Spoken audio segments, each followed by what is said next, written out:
Question number 6 ಅಲ್ಲಿ ಇಬ್ರು ಮಕ್ಕಳು ಗಾಳಿಪಟ ಹಾರಿಸ್ತಾ ಇದ್ದಾರೆ. ಚಾರ್ವಿ ಮತ್ತೆ ಮೋಹಿತ್. ಚಾರ್ವಿದು ಗಾಳಿಪಟ 39.02 ಮೀಟರ್ ಹೈಟಲ್ಲಿ ಹಾರಾಡ್ತಾ ಇದೆ. ಮೋಹಿತ್ ಗಾಳಿಪಟ 34.25 ಮೀಟರ್ ಹೈಟಲ್ಲಿ ಹಾರಾಡ್ತಾ ಇದೆ.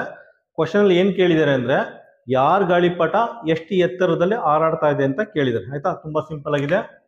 ಏನ್ ಮಾಡಿ 39.02 ಅಲ್ಲಿ 34.25 ನ ಮೈನಸ್ ಮಾಡಿ.